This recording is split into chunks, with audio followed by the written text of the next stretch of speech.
臣广兴叩见皇上。起来。谢皇上。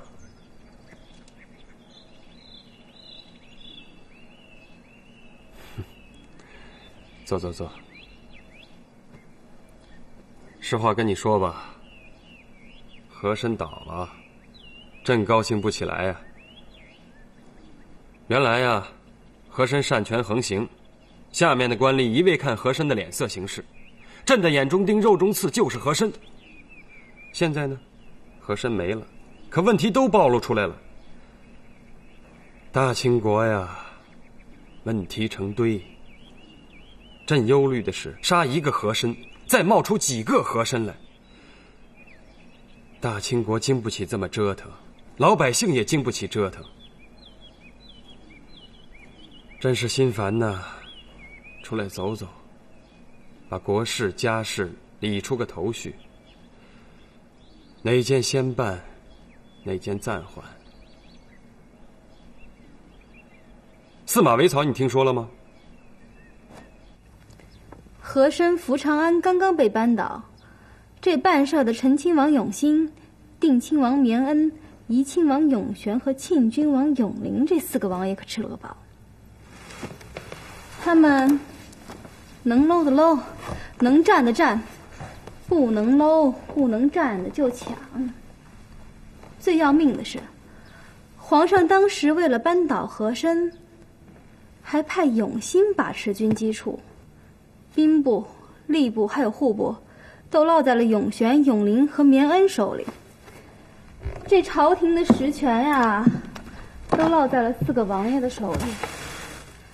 像朱时军、王杰这些军机大臣和大学士们成了摆设，他们又不敢过问这些胡作非为的王爷们，这是皇上最闹心的。原来宫外流传的司马维曹，说的就是这4位王爷。皇上现在是后悔当初启用他们4位王爷来除掉和珅了。也不能说后悔，当初啊，朕身边得力的大臣不多，铲除和珅需要4位王爷鼎力协助。现在有些大臣背后议论纷纷，什么隐患呐、后患啊。朕当初的决定没有错，问题出在4位王爷身上，一点也不给朕留情面。皇上，当初只有这种选择。现在真成了朕的一块心病了。哼，司马维曹，这是谁做的比喻？倒也恰帖。朕呢，现在真成了一个大马槽，任他们围着啃，围着吃。听说他们连和珅的小妾都搂到自己身边去了，罔顾廉耻。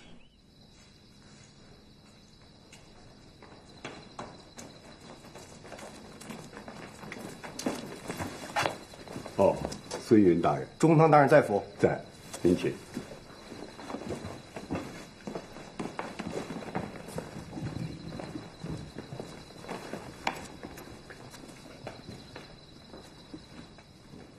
广兴说服郑白旗护军参领明安，带着护军出宫了。上3旗步军营应该支守在皇宫进城，护军统领圣柱同意？没有统领印信，连圣柱也蒙在鼓里。广兴这个人好偷鸡逢迎，想做什么？莫非这就是皇上在圆明园御史的山雨欲来风满楼？皇上喜欢来突然的，可这次是皇上已经回宫。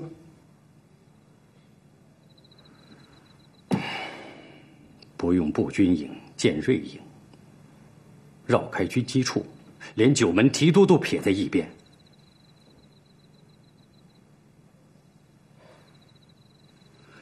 司马维曹，难道皇上御史山雨欲来风满楼，不是要撤换乐宝他们这些领命看乱的将领，而是要废掉4位王爷的权利？冲着军机处，应该是逼着4位王爷交出权力。皇上这一招来得突然又高明啊！成亲王把持着军机处，定亲王、怡亲王、庆郡王也都把持着重要部门。他们的特殊身份，纵使朝政不畅，御史们也只能是望而生畏。查处和珅、福昌安一案，4个王爷往兜里可搂了不少啊。可他们毕竟是王爷，有特权，哪位大臣敢冒格子弹劾他们？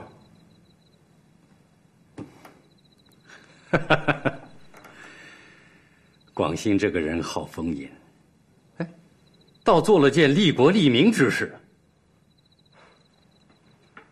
皇上预料的真准，广兴动手了。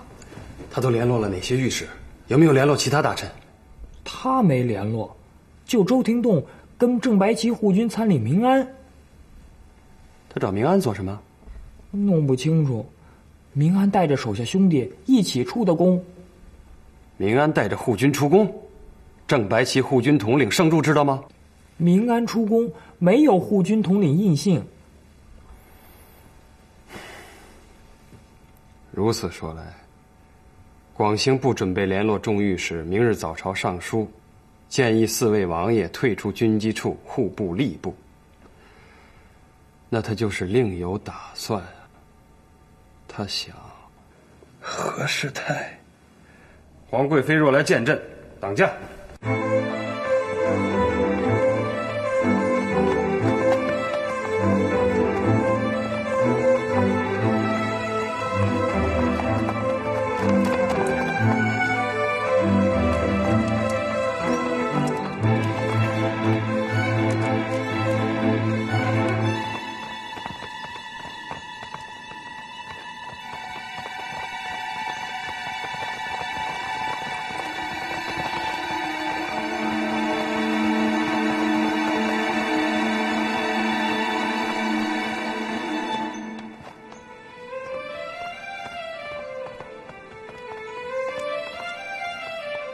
哎，少师太兄，哎，小弟冒犯了。哼，我就知道是你个鬼抓狐在这里捕风作浪。小弟是正经办差，有凭有据。可有圣旨？有口谕。我看不必。哟，这不是明安明参领吗？是我。你这出来，可否有圣柱的印信啊？不是，我卑职是广兴大人叫我来的。哦，跟着鬼抓狐2天，你长脸了你？谁是鬼抓狐？哼，广兴就是个鬼抓狐啊！走，大人，大人，大人，大人，大人！皇上知道你今天做的事儿，这重要吗？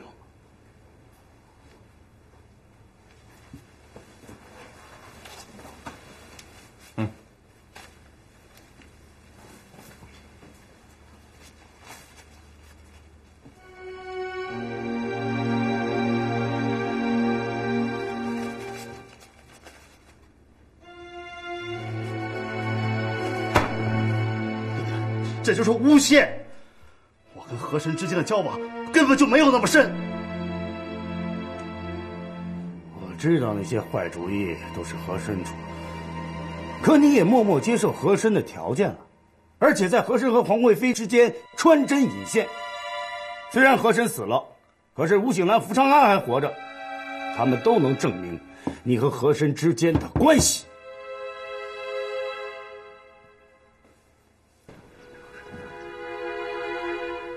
这是真的。世泰大人的福晋刚刚派人送进信来，奴才怕耽误了事儿，就打扰了娘娘的美梦。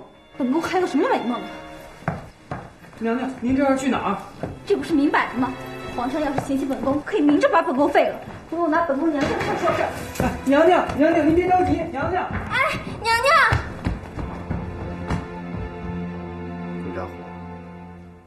你是想让我咬皇贵妃一口，来保全自己？你可知道，皇上与皇贵妃之间的可是皇上的家事？你不是要干涉后宫吗？插手后宫，小弟活腻了。其实我是为世太兄着想。你只要在皇上面前陈述清楚，说和珅和皇贵妃利用你，哎，世太兄在这件事里，那不就是无辜受累了吗？我明白了。陷害皇贵妃，离间两宫，你倒戳得莽！哼，小弟是为世太兄谋划，可听世太兄的口气，好像不太领情啊。皇贵妃执掌中宫，那是太上皇所定。其实皇上和太上皇想的不一样。太上皇和皇上想什么，轮得到你说三道四？得，世太兄既然固执，那下面这一策是小弟为世太兄设计的救命稻草。你听好了，王杰审问你的时候，你要承认和珅跌倒、嘉庆之跑和司马维曹都是你散布的谣言，你企图混乱视听，逃过皇上追究你和和珅之间的勾结。这分明是洪亮吉酒后狂言，怎么又成了我说的了呢？不，世太兄，你好好想想，最后这一棒子到底落在谁的头上？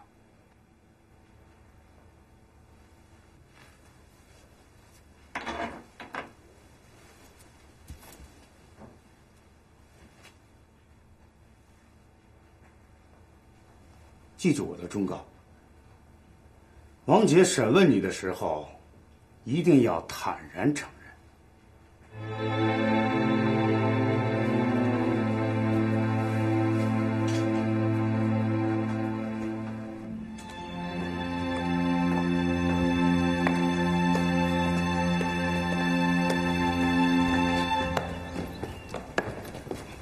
娘娘，恕奴婢莽撞。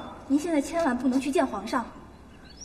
看来你知道本宫要传养心殿了。奴婢是担心，所以特意在此等娘娘的。你有什么可担心的？娘娘，您现在去见皇上，反而没有回旋余地。你个死奴才，敢这么对待我们主子？娘娘，今天这一出是广兴耍了皇上，皇上为此也很恼火。其实皇上现在最焦虑的是4个王爷把持着军机要害部门，广兴也许是因为害怕，没敢联系其他御史一起弹劾4个王爷。广兴这一出是逼迫和氏代大人替他站出来。娘娘，您要是明白广兴的用心，就应该能够想出周全之策。本宫为什么要相信你？娘娘可以不相信瓜儿，但瓜儿所作所为，都是尊主孝淑皇后临终嘱咐。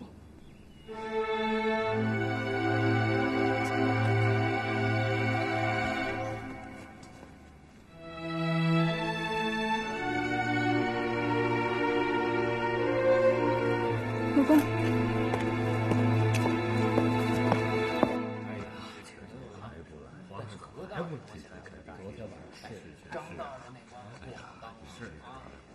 广兴，本王听说你昨晚干了一件体面的勾当，竟把护军带出宫应差。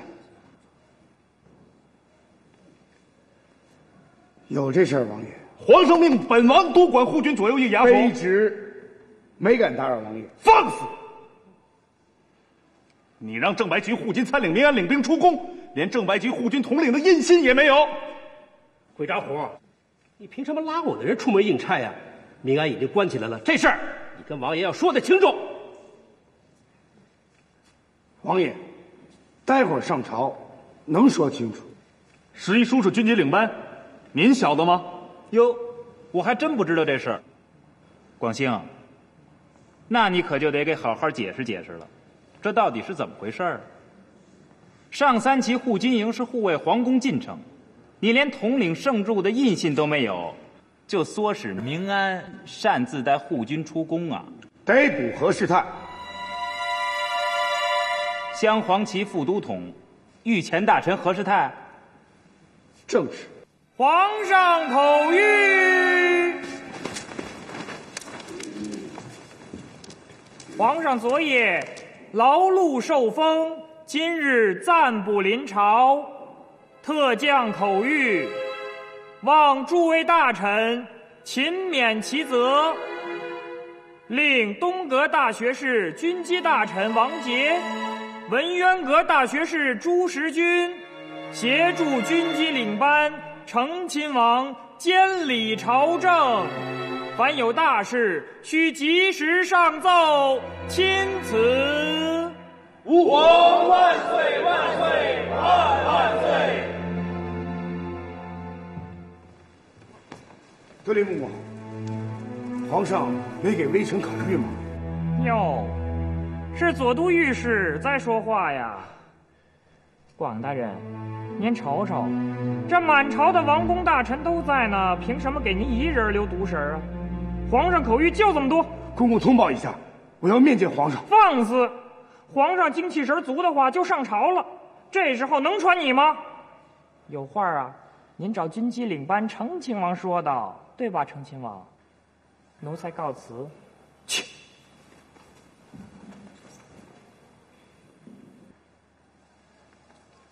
哎，广兴，何世泰那事儿你可还没说清楚呢。既然皇上放权给十一叔，撕掉正白旗护军出宫一事，我看应该尽快有个结果，免得皇上为此事操心呢。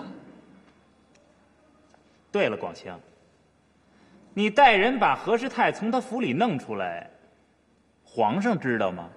卑职已经问过明安，既无圣旨，又无口谕，全凭他蛊惑明安。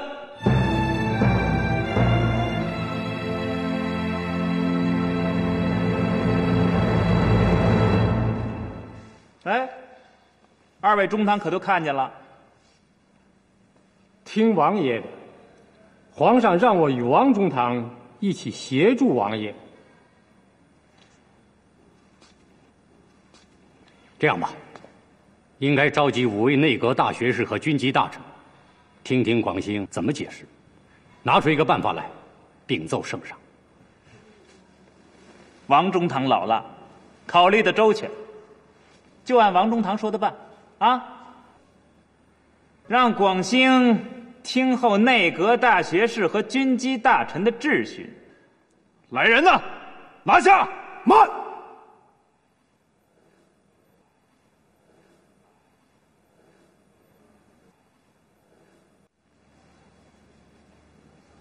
王爷，您真的要拘押广兴吗？还没有，我可是采纳王中堂的意见。你把昨晚上的事儿跟内阁大学士和军机大臣们说个牙白口清，啊？怎么弄进宫的？回主子，何世泰大人的福晋买通了内侍，带进宫来的。让他们谨慎点，让人察觉不好。主子放心，小严子知道厉害，不会让别人察觉的。主子，苏维尼瓜尔来见主子。主子，狐妹子这个时候来，怕是来探听主子虚实的吧？瓜儿说皇上受了风寒，取消今日早朝。皇上生病了，主子是不是？传苏维尼瓜尔进来。是。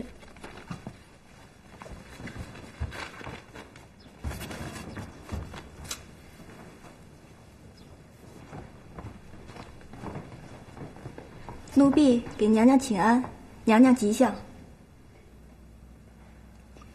你是孝淑皇后宫里的宫女，不用向一个不受待见的主子请安。娘娘，在奴婢心里，娘娘和孝淑皇后一样，都是奴婢应该孝敬的主子。你来不单单是为了向我请安的吧？听说昨晚上皇上受了风寒，要紧吗？太医已经来瞧过，的确是受了风寒，需要静养2日。奴婢是特意来向娘娘禀告的。你是说，让我现在就去探望皇上？不是，皇贵妃现在有更重要的事情要办。有什么事儿比皇上的龙体还重要的？奴婢刚才已经说过，皇上主要是因为劳累过度，只需静养2-3日就会好。皇贵妃现在心里的事情应该更急切吧？本宫心里想的你知道。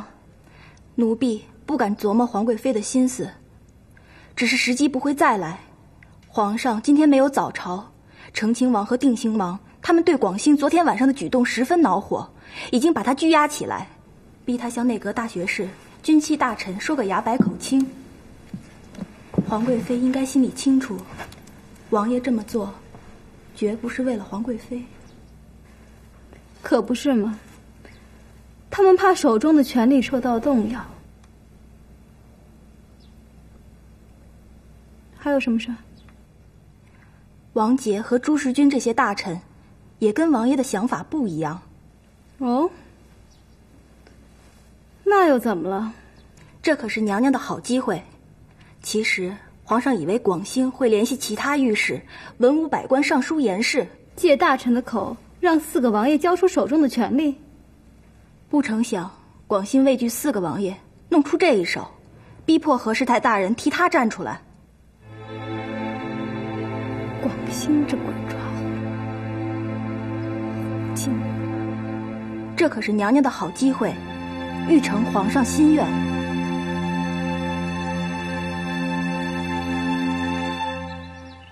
皇上，奴婢觉得有皇贵妃从后边推着一把，和氏太不是会不会卷入广兴的圈套，而是他会主动担待了。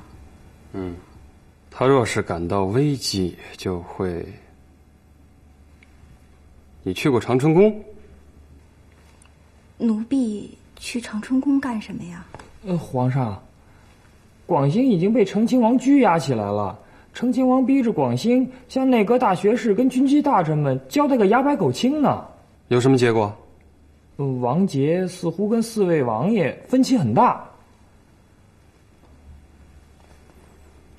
广兴花花肠子太多，未必事事奏效。是，这回可够他喝一壶的。你高兴什么呀？去，传朕的口谕，王杰的建议，女绵恩圣助的要求，朕觉得都有道理。啊，奴才不知这口谕该怎么传呢？哎呀，就是把和氏太交给王杰、朱中堂去查，广兴交承亲王去办。哦，奴才明白了，奴才这就传口谕去。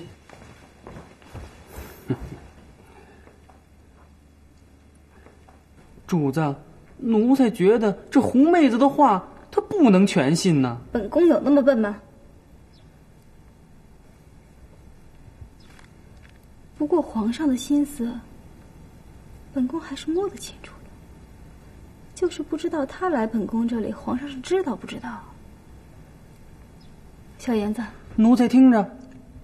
陈亲王、定亲王身边的奴才，你熟悉吗？主子，您这突然……你去替本宫打听一下，陈亲王到底打算把那件事怎么办？还有定亲王、怡亲王还有庆郡王的态度。这……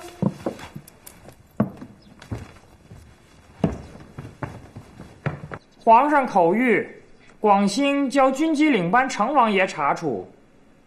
哦，随便就把这郑白旗领军拉出宫去，这可不算小事儿。至于和氏太嘛，皇上说了，既然广兴说他有问题，就交给内阁大学士、军机大臣王杰审理和氏太。王爷，诸位大臣，你们都听清楚了吗？告辞。王公堂，皇上这决策两条都在那儿，这不2根筋吗？皇上也许有他的道理。皇上是这么决定的？2个建议都采纳，这陈亲王和王杰不是各干各的了吗？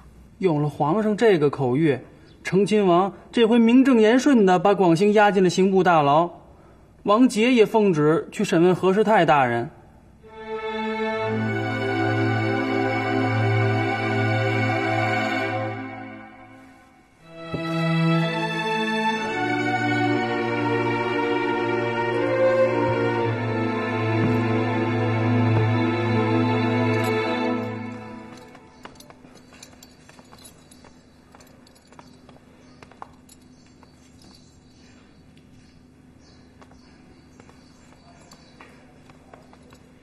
磕头撞脑，还拉上我来垫背，这回你满意了吧？不错，这里真像是世外桃源呐！哈哈哈，好啊！哈哈。什么？这里是世外桃源？这里是刑部大牢，你还以为你是陶渊明呢？告诉你吧，这一回啊，我还真要做回陶渊明。这怎么话说的？哎，你被吓出病来了吧？哼，烫手的山芋留给王杰，擦屁股的事留给朱时军。我不做陶渊明，谁来做啊？走，过来！哈哈哈！抓虎！哎，王爷吩咐过，任何人都不许探望广兴明案。当然，如果您要探望别的什么人的话，还可以商量。哎，他呢？行吗？哎，得嘞。您里面请。嗯。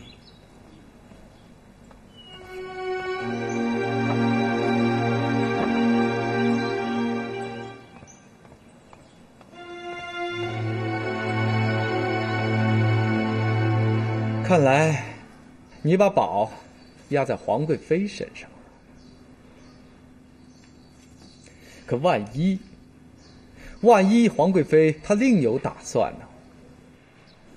哼，她能有别的选择吗？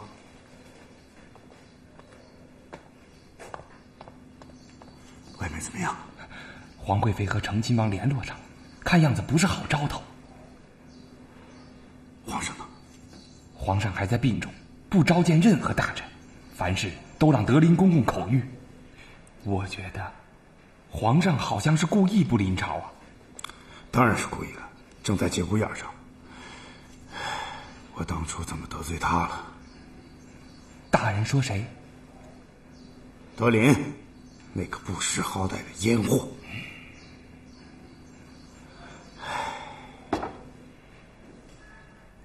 本来呀，本宫是不想搅和进来的。虽说何世泰是本宫的哥哥，但是朝政就是朝政，后宫本不该说三道四的。可是这个广兴，他不仅挑拨皇上与4个王爷，还把本宫的哥哥给扯进来了。本宫是怕王爷们误会，来通通气儿。娘娘说的及时，要不还蒙在鼓里呢。听说了昨晚上的事儿，定亲王气那个广兴不把几个王爷放在眼里，我们几个还琢磨着一块合伙收拾他呢，谁成想后边还有这么一套文章。那广兴算什么东西啊？不就是当初皇上和和珅周旋的时候出了些点子吗？哦，现在尾巴就跳到天上去了，竟敢骑在我们几个王爷头上拉屎。不过皇上现在把这小子交给本王处置了，我现在就去联系定亲王和怡亲王收拾他。别忘了拉上17阿哥永陵。娘娘提醒的及时。庆郡王和皇上的关系更进一层啊，这回就不是收拾收拾他这么简单了，我们要他的脑袋。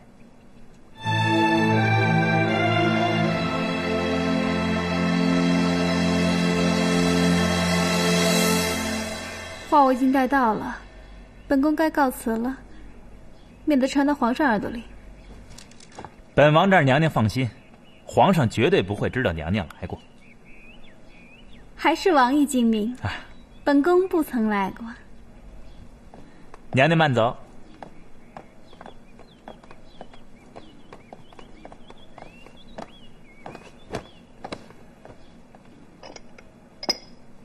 小五子，王爷，拿上我的帖子，马上去找定亲王、怡亲王和庆郡王，就说有要事相商。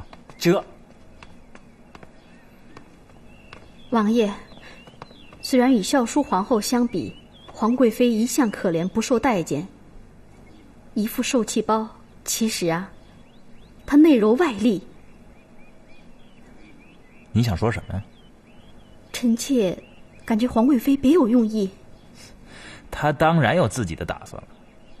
鬼抓狐暗中蛊惑皇上，摘掉本王的权利，他能通风报信儿，也算是帮了本王。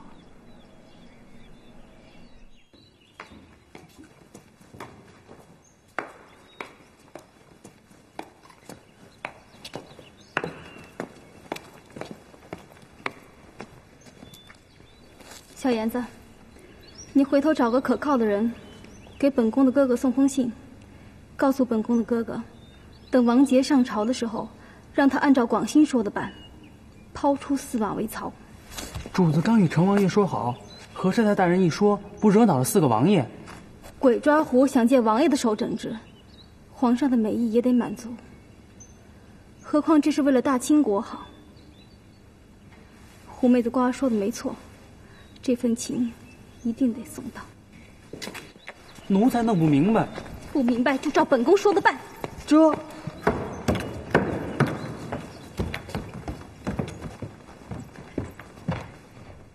臣妾拜见皇上。去哪儿了？去御花园了。皇上龙体康复了。臣妾去养心殿看过皇上，被挡在门外了。怎么没告诉朕啊？皇上，你真的去了御花园吗？是。你叫？回皇上话，奴才小妍子。哦。你陪主子刚才去哪儿了？禀皇上，御花园。看来你们是要一条道走到黑了。朕问你，你为什么喜欢搅和进朝政里，和王公外臣秀里来秀里去？皇上还以为这单是朝政，串通军机领班，这不算搅和进朝政？你瞧瞧你，还想统帅6宫，你说朕能放心吗？臣妾想问皇上一句：广兴突然把本宫的哥哥抓起来，难道不是冲着本宫吗？如果皇上没有这个心思，广兴为什么要替皇上张罗？是本宫干涉朝政，还是皇上的朝政把本宫给牵扯进来了？你还有理了？本宫只是一个女流，何曾想涉朝政？毫无悔意，毫无悔意！跪下听旨。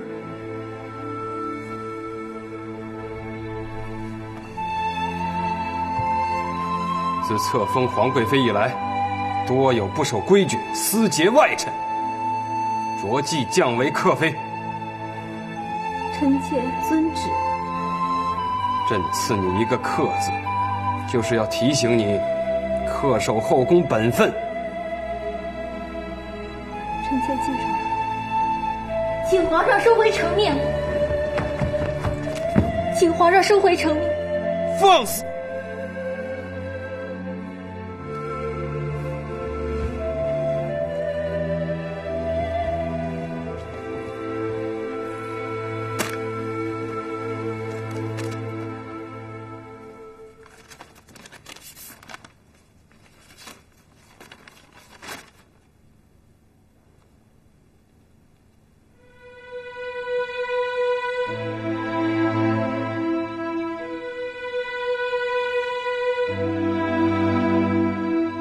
回养心殿。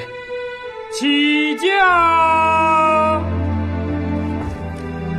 你跟朕来。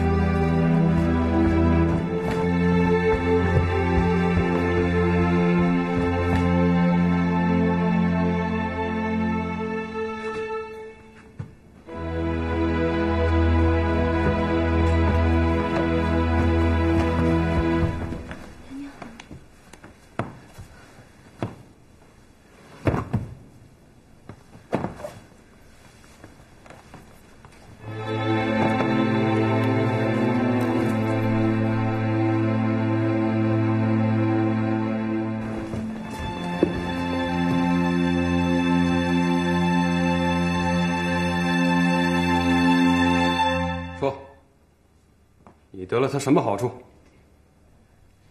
奴婢是尊重孝淑皇后临终嘱托，不曾与皇贵。跪下！滚开！去，传内务府圣柱来见朕。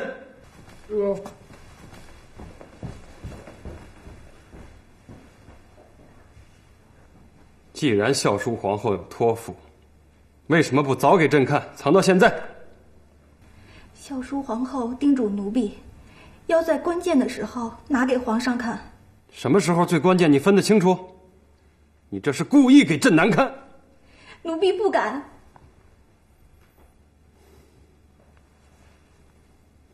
这个内容不许对皇贵妃吐露半个字儿。奴婢知道了。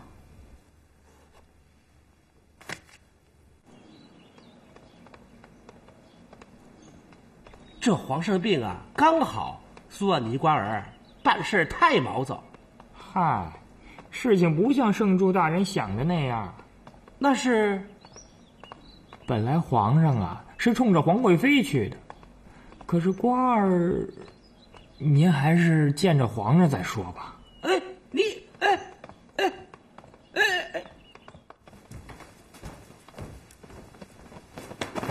奴才叩见皇上。起来听旨。谢皇上。苏完尼瓜儿，朕不想再看见。皇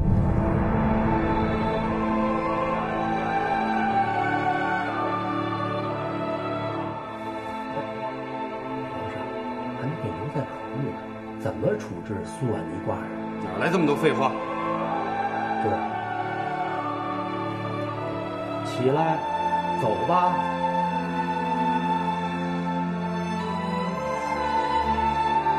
奴婢谢皇上隆恩。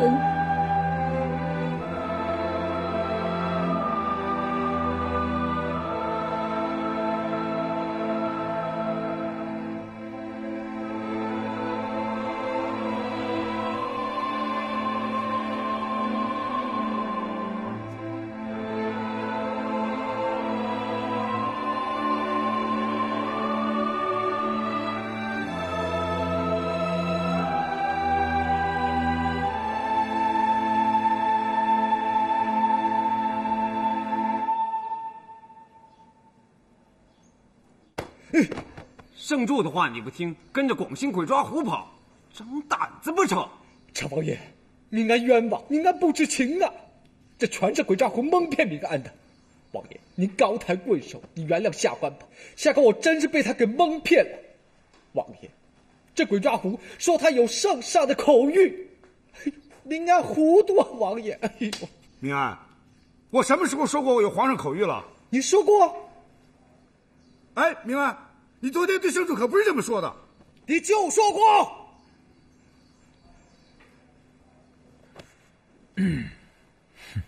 广兴啊，可不是明安一个人说你。何师太也说你在他府上的时候也假传过皇上口谕。你的罪可不轻啊！啊，离间皇上和皇贵妃，又假传圣旨。王爷好像忘了一件事儿。什么事儿？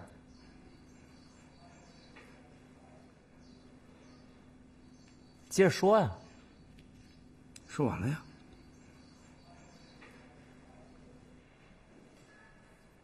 就这一句？来啊，摘掉他的顶戴花翎。